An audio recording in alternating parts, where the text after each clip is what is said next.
జై శ్రీరామ్.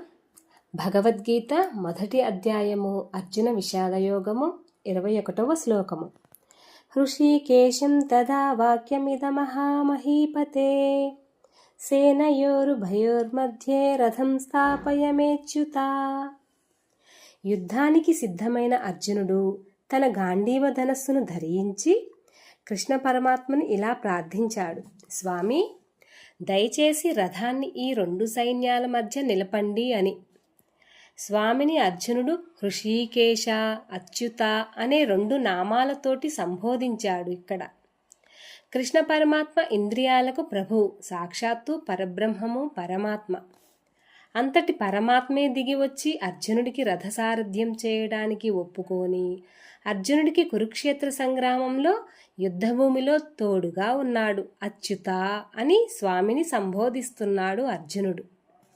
అంటే ఆ పరంధాముడికి ఎప్పటికీ ఓటమి సంభవించదు, ఎప్పటికీ పరాభము సంభవించదు, పతనము సంభవించదు. ఆ స్వామి స్వరూపము, శక్తి మహత్యము ఎప్పటికీ అలాగే నిలిచి ఉంటుంది.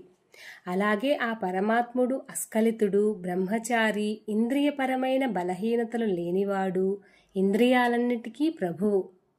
అంతటి పరమాత్మ అర్జునుడికి రథసారథ్యం చేయడానికి ఒప్పుకున్నాడు. అంతటి పరమాత్మ అర్జునుడు యుద్ధం చేయడానికి వెళితే నీకు యుద్ధంలో నేను నీకు తోడుంటాను అని అనుగ్రహించాడట.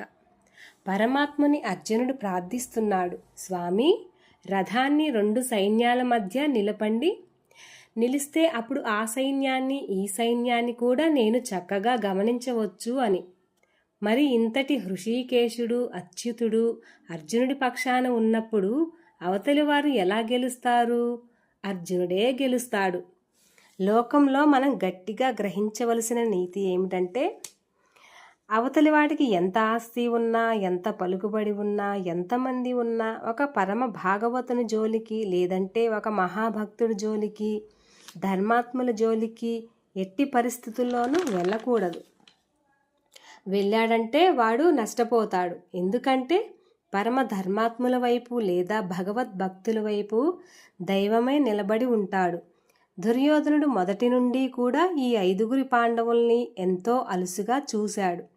ఆఫ్టర్ ఆల్ నా ముందు వీళ్ళంతా అని, వీళ్ళు పనికి మాలిన వాళ్ళని అనుకున్నాడు. ఈరోజు ఎవరిని పనికి మాలిన వాళ్ళు అని అనుకున్నాడో వాళ్ళ పక్షాన దైవమే నిలబడి ఉన్నాడు.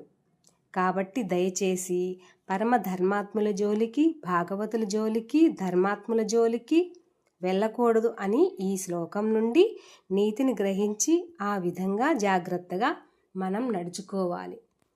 జై శ్రీరామ్. కృష్ణార్పణం.